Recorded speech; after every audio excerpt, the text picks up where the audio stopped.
My mom was a huge garage sale fanatic. She'd rather spend her money on the objects she'd find at them than pay her bills.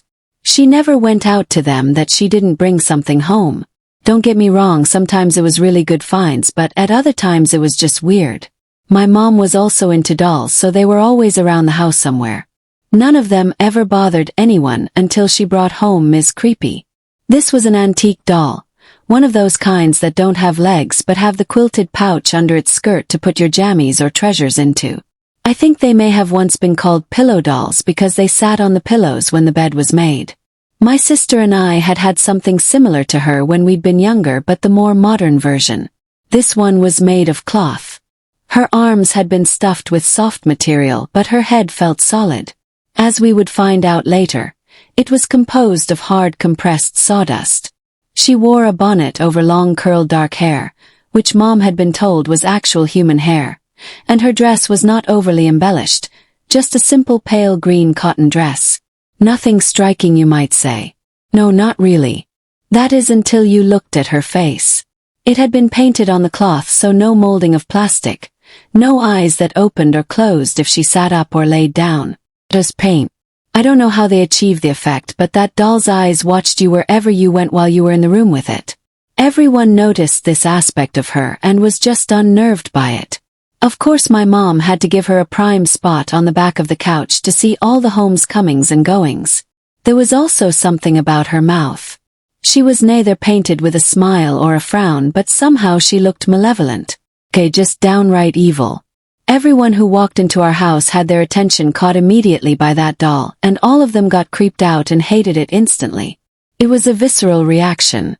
It was almost fascinating to watch people come into the room and nervously look at that doll, as if to make sure she was still sitting where they had last seen her, or affirming their feeling of her eyes following them. I can't say that she necessarily caused any negative things to happen in our home. We perhaps had a bit more to struggle with than some, but not so much that it couldn't be explained by other more natural cause and effect factors. I think most of her power was in how her mere existence seemed to almost shock and intimidate people who saw her. My mom also had a small dog at that time.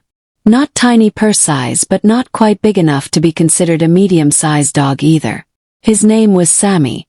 Sammy spent his time either outside or in a specific area of the house. He was not allowed into the main portions of the house because he was, frankly, incredibly hyper and destructive. I'd seen this dog clear a 4-foot fence at a dead run just to try to chase down another dog someone was walking on the sidewalk in front of the house.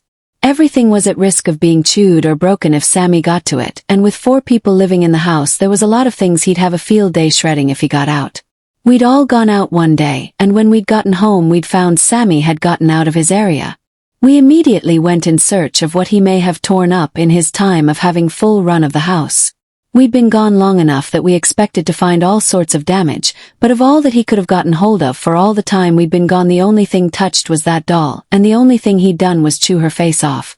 Years later, when I had my own home, my mom brought me that doll in a trash bag and suggested that maybe I might be able to find someone who could restore her. I never confirmed or denied which I might do while she was there, but as soon as she left I took that bag straight outside and dropped it in the trash can. Let her do her haunting in the landfill. If even Sammy saw her scowl as evil and instinctually ate her face, then I was certainly going to follow my own instinct and rid the world of her continued existence. R.I.P. Ms. Creepy. This is not my story, but the story of a close family friend. Her name was Leanne. At the time, she was 32, single, and had just bought a nice 2-story house in Colorado. She had heard talk of her new house being haunted, but she didn't think much of it. She was in a new town, had a new job, and was finally free of her musty old apartment. Nothing was going to discourage her. Her new house was on a bit of a hill, allowing it to overlook the smattering of houses spread across the valley. Each house had at least a couple 100 feet of space in any direction, which Leanne adored. Having lived in an apartment most of her adult life, she appreciated the separation. She started moving her stuff in August.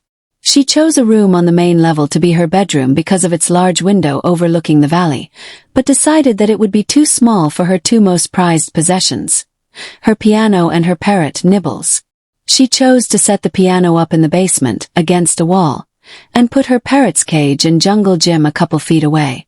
She thought it was perfect. A couple of months went by, and she was happier than ever. Her new job was going great, and she loved the Colorado lifestyle. Her house, though, felt very empty. While she didn't mind the solitude of being single, she felt like so much space in her house was wasted and unused, and she figured she wouldn't mind some company. She decided to rent out the basement room. Before she could extend any offers, however, she wanted to sleep down there herself a couple of nights to see if it would be acceptable to renters. She gathered her blanket and pillow and headed down to the basement to set up her bed for the night. The mattress in the basement room was placed in a corner, facing a walk-in closet with a carousel-type clothes rack. When the door was open, the room had a view of her parrot in his cage, as well as a very small sliver of her prized piano in the main room. Once she got her bed set up and fed her parrot his dinner for the night, she crawled into bed and went to sleep. Leanne awoke very suddenly in the middle of the night. This was unusual for her, as she was usually a very deep sleeper. At first, she thought it was because she was sleeping in a different room. Something seemed off, though. She could hear a faint banging in her closet, and she could see that her parrot was acting very restless in his cage. She chose to address the closet first. She got out of bed and walked slowly to the door, and when she opened it, she choked back a scream. Her clothes and their hangers were spinning on the carousel rack, going around and around as if someone had just started turning it. She poked her head into the closet, frantically checking every corner to see if someone was hiding there before doing the same in the room. No one was there. Leanne tried to reason with herself. It was probably just the air conditioning blowing the clothes, right? Or maybe she got up in the middle of the night without remembering. As she was running through the possibilities in her head, she remembered how restless Nibbles had been acting, and she rushed out of her room to check on him. As she approached his cage, he started flying around even more frantically than before, banging into the metal sides before repeating the same phrase over and over. Oh! Leanne was truly alarmed at this point. Her heart felt like it was going to explode out of her chest, and her head was on a swivel, trying to see what was causing the disturbance. Then she heard it, the faint sound of her precious piano. She whipped around to look at it. The lid was lifted, and single keys were being pressed down to form a slow, haunting melody. Still, she couldn't see anyone else in the house. That did it for her. She bolted up the stairs as fast as she could, desperate to get to her car. Leanne could still hear her parrot downstairs, but she didn't go back for him. Her survival instincts had taken over, and all she could think about was getting out of that house.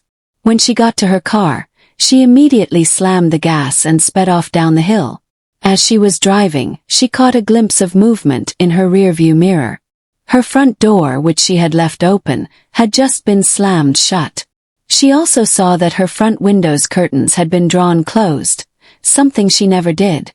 Leanne snapped her eyes back to the road and told herself to stop shaking. When she got to a neighbor's house about a half-mile away, she banged on the door and begged to be let in, citing a broken air conditioning as the reason why she needed somewhere to sleep. The neighbor was understandably upset about being awoken so early in the morning, but all Leanne cared about was getting to the safety of the house and getting in bed. Unfortunately for her, it was a sleepless night. In the days after the incident, Leanne was very restless. Upon returning to her house, she saw that nothing was damaged and her parrot was alive and well, but the piano lid was still up and her window curtains still closed. In the safety of daytime, she moved her parrot up to the living room and decided not to rent out the basement. She also played considerably less piano. Within a year, she had found herself a wonderful boyfriend and had moved in with him. She never clarified whether her hasty move-in had anything to do with her experience that night, but we all figured it did. As for the house, it was sold to a young couple after Leanne moved out, but appeared back on the market a year later. Most people who ask her what she thinks caused the disturbance that night get the same answer. It was a person, a burglar or a squatter maybe.